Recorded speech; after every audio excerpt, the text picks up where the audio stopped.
Hi guys, welcome to my YouTube channel. My name is Adesha Wajiboye, and this is basically your first time of seeing me on air. Yeah, because this is not going to be an introduction video. Today I'm going to be talking about your FICO score.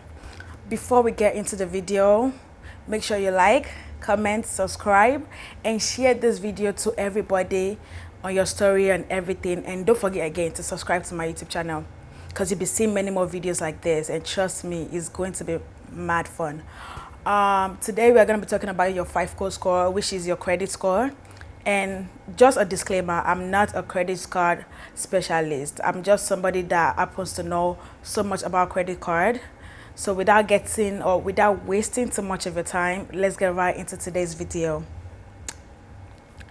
For a beginner, if you're a beginner about credit cards, having a credit card, I implore you to just collect one credit card. Basically, like, have just one credit card, because sometimes credit cards are very much overwhelming, and you don't want to waste your time on having too much credit card and having debt. And don't forget that credit card is not your own. So I feel like we spend the credit card like the money is ours. No, that money is not for you. It's a money that you are borrowed, basically, because you have to pay back. If you put that at the back of your mind, you will not mess up your credit score. You will not do anything bad to your credit score. Just spend the money without paying it back, because it's going to affect you at the end of the day. You might be seeing me looking down because I'm looking at my notes, and because I made some points over here.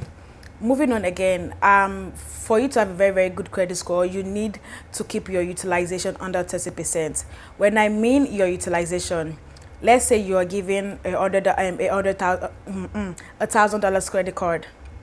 You want to keep the amount you spend under $300. The more you use your utilization, the lower your credit score goes. The more you keep your utilization lower, the more your credit card goes higher. If you spend like $200 and 2 days after you pay it back, your credit score is going to go from 0 to 100 in like months. One more thing, I keep saying one more thing. Moving forward, you always want to pay back your credit card after the statement date. And for you to find your statement date, you're always sent emails sometime, or just go onto your online banking or call the bank and be like, when is my statement date due? After the statement date, I just want to make deposit of $100. You want to pay back all the money you owe, and you feel like you don't have the money to pay back all the money you owe. When they tell you minimum payment is $25, please do not pay the $25, because it's a scam. You want to pay like $50. You want to pay like at least $50 and sometimes $100, since you are still keeping your utilization under 30%. Because if you keep paying the $25 credit, you don't know when you are going to pay up your money, and it's going to keep accumulating, because your credit card is your trust.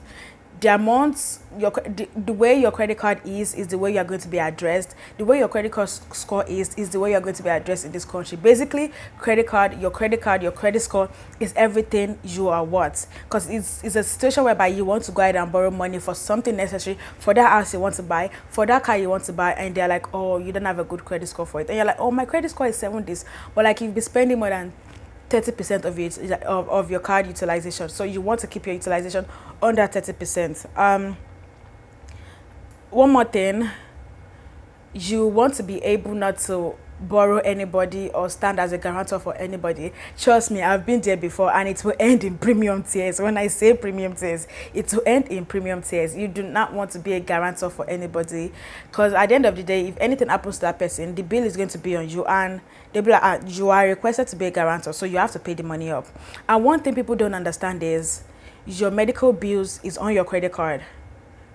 You might go to the hospital and be like, oh, you don't have enough money to pay this. They won't tell you anything. They might send the money to collection department and going back and forth with them, but that money is on your credit score, so as your student loan is on your credit score also. And I know something, after 7 years of you not having or using your credit score or using your credit card, it wipes out. Like, and you don't want to wait for 7 years long before you are able to do everything that you want to do, which you need your credit cards for. So I know it might be overwhelming right now. It might be so stressful for you to be able to like put your credit card together, not spend too much money on it, but you want to be able to keep that score, like in a situation whereby if you are asked for anything, your credit score is going to speak for you. You don't even have to speak for yourself. Like, you just walk into this place, and the moment they see your credit card, they see your credit score, it is going to speak for you. Trust me, I've been there before. It has spoken for me before. Moving on again, things that affect your credit score is another thing is having too much credit cards. When inquiries are made on your credit card, like basically you want to open an account with Sephora, you want to open an account with Amazon and everything, keep adding too much credit score over and over and over again. It affects your credit score because inquiries are being made. Basically, you're borrowing money here, borrow money there, borrow money there, borrow money there, and it's going to affect you. And when you've accumulated too much credit card and you are trying to decrease credit score, like you are trying to close some cards, it's also going to affect your credit card. Closing credit cards affects your credit score. Opening too much credit cards affects your credit score. So you want to keep it minimal, mini whatever.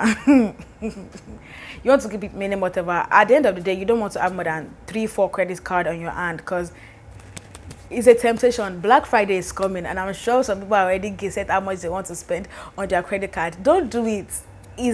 Is going to end again in premium tiers. Save up your money for Black Friday. Don't use your credit card to buy anything.